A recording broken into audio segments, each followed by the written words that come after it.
Islamic ताकतों से चौतरफा घिरा भारत।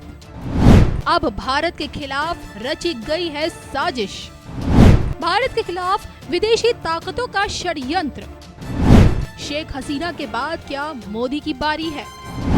अमेरिका और आईएसआई की घातक युति क्या कहती है? देखिए सिर्फ धर्म ज्ञान पर। नमस्कार। अमेरिका और पाकिस्तानी आईएसआई एजेंसी की साजिश के चलते ही बांग्लादेश में शेख हसीना का तख्ता पलट हुआ है और अब क्या भारत की बारी है? मैं हूं आपके साथ कविता राणा और आज मेरे साथ मौजूद हैं आचार्य राकेश चतुर्वेदी जी। सर, सबसे पहले तो आपका धर्म ज्ञान में स्वागत है। नमस्कार दर्शकों, सादर वंदन। हर हर महादेव, शिव शंभू। बांग्लादेश से भागे शेख हसीना इस वक्त हमारे देश भारत में ही है और उन्हीं का ये बयान है कि सेंट मार्टिन पोर्ट ना देने की वजह से अमेरिका ने ये आंदोलन को, जो आंदोलन था छात्र आंदोलन, उसकी आड़ में उनकी सत्ता का तख्ता पलट किया है और इसमें कहीं ना कहीं आईएसआई एजेंसी का भी हाथ बताया है और चीन की भी इसमें एक बड़ी भूमिका देखने को मिल रही है। अब सवाल ये उठता है कि भाई बंगाल की खाड़ी में अपना आधिपत्य स्थापित करने के लिए अमेरिका चाह रहा था कि उसे सेंट मार्टिन पोर्ट मिल जाए, लेकिन शेख हसीना ने इसे देने से साफ इनकार कर दिया। अब सवाल ये उठता है कि जब बांग्लादेश में तख्ता पलट हो सकता है तो क्या भारत जैसा देश भी क्या अमेरिका की साजिश का शिकार हो सकता है? क्योंकि इतिहास रहा है कि अमेरिका ने कई देशों को बर्बाद किया है, जिसमें अफगानिस्तान का नाम भी आता है। तो इसी पर चर्चा करते हैं और ये समझने की कोशिश करते हैं कि अमेरिका हमारी मजबूरी है या फिर ज़रूरत है। बताएं। देखिए कविता जी, अगर ज्योतिषीय तरीके से देखा जाए तो ना अमेरिका हमारी ज़रूरत है ना हमारी मजबूरी है जी। दोनों ही नहीं है, लेकिन पूरे विश्व के लिए भारत सभी के लिए ज़रूरी भी है और सभी के लिए मजबूरी भी है।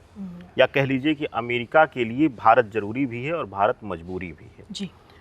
उसका एक बहुत बड़ा कारण है कि अमेरिका के एशिया प्रभाव पर, जो देखिए दोनों अगर हिस्सों को यूरोपीय और एशियन द्वीप को अगर बांटा जाए, क्योंकि इसमें अगर ग्रहीय और प्रभाव संयोग को देखा जाए तो जो यूरोपियन हिस्सा है वह पूर्णतया जो है वह राहु प्रधान है और शुक्र प्रधान है।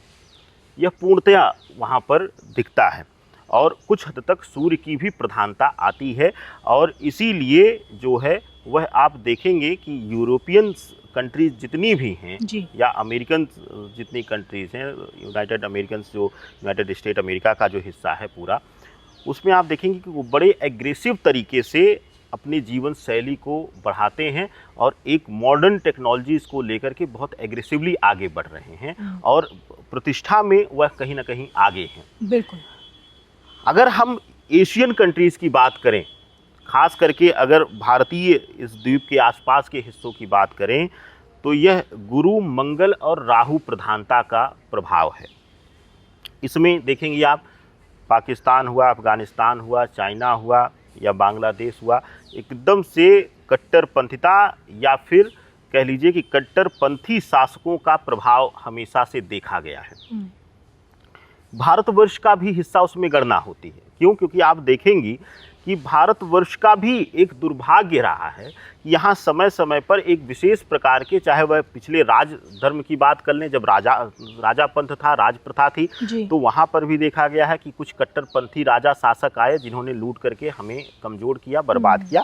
और आज भी ऐसी स्थितियाँ हैं कि कोई ना कोई नेता ऐसा आए दिन आए बगाए, हर सरकार का कोई ना कोई ऐसा नेता जब सरकार जाती है तो पता चलता है कि वह देश के एक हिस्से को खा गया, लूट करके बेच करके खा गया।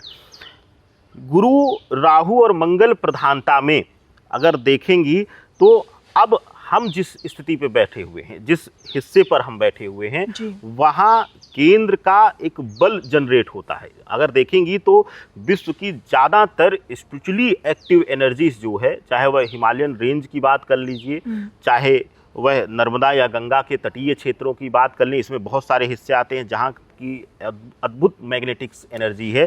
तो ऐसी स्थितियों में आप देखेंगे कि हम जो हैं, हम एकदम से पुरातन प्रधान हैं, यानी कि हम धरा पर अपने आप को सबसे पुरातन मानते हैं और इसका प्रमाण भी मिल चुका है। विदेशों में भी हजारों किलोमीटर, लाखों किलोमीटर दूर भी आज भी हमारी परंपराओं से जुड़े हुए, हमारे धर्म से जुड़े हुए चीजें, मूर्तियां इत्यादि मिलती हैं, साक्ष्य मिलते हैं। तो ऐसी स्थितियों में भारतवर्ष हर किसी के लिए जरूरी है। और यही एक कारण है कि विरोध होते हुए भी, ना चाहते हुए भी, भारतवर्ष को सुखी ना देखने चाहते हुए भी, खुल करके कोई भी इस समय भारतवर्ष के विरुद्ध कार्य करने की हिम्मत नहीं कर पा रहा है। तो भारत लोगों के लिए जरूरी है, लोगों के लिए मजबूरी भी कह सकते हैं, लेकिन भारत के लिए कोई मजबूरी नहीं है, ना अब कोई बहुत ज़्यादा जरूरी है, क्योंकि हम अपने आप को इतना इंडिपेंडेंट कर चुके हैं कि अगर हमसे कोई रिश्ता तोड़ेगा तो उसका भी कुछ न कुछ हिस्सा प्रभावित होगा ही होगा। कविता जी, और इसी कड़ी में आपसे ये जानना चाहूँगी कि भारतवर्ष की कुंडली को देखते हुए चीन की कटुता, पाकिस्तान की नापाक साजिशें और अमेरिका की चालाकियाँ क्या भारत को खंडित कर सकती है, भारत को कोई नुकसान पहुंचा सकती है? देखिए, वृषभ लग्न प्रभाव में भारतवर्ष की कुंडली का और वर्तमान शासक की भी, क्योंकि राजा की कुंडली भी प्रधान होती है, और इसमें मैं दोनों गणनाएं करूंगा, बीजेपी की भी कुंडली का और साथ ही साथ नरेंद्र मोदी की भी कुंडली का। दोनों और तीनों कुंडलियों के अनुसार देखा जाए, और सबसे पहले मैं भारतवर्ष की कुंडली का, भारतवर्ष का जितना विभाजन होना था अब हो चुका है जी। भारतवर्ष अब विभाजन के लिए नहीं, संयोजन की तरफ आगे बढ़ रहा है। यानी कि अब अपने विभाजित हिस्सों को अपने अंदर सम्मिलित करने का प्रयास करेगा, चाहे कोई भी शासक रहे। यह आप सुनिश्चित कर लीजिए, आने वाले 10 साल 20 साल में भी आप देखेंगे कि अब भारत विभाजन नहीं, सुयोजन चाहेगा, अपने लोगों को सुनियोजित करेगा, फिर से जोड़ना शुरू करेगा। अब ग्रहीय दृष्टिकोण से आने वाले वर्ष हैं, जो भी 2025 में शनि का गोचर होगा, वह चाहे गुरु की राशि में, मीन राशि में हो, उसके बाद मंगल राशि में आएगा, उसके बाद स्वयं लग्न के, भारतवर्ष के लग्न में आने की वृषभ लग्न में आएगा।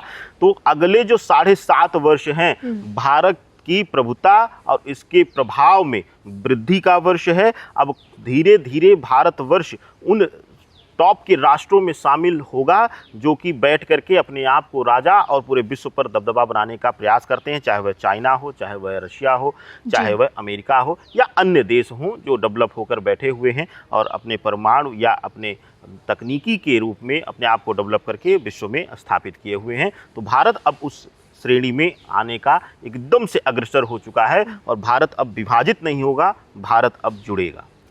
चलिए, इस पर आपके क्या विचार हैं, कमेंट करके बताएगा ज़रूर। और मुझे और आचार्य राकेश चतुर्वेदी जी को दोनों को इजाज़त दीजिए। नमस्कार।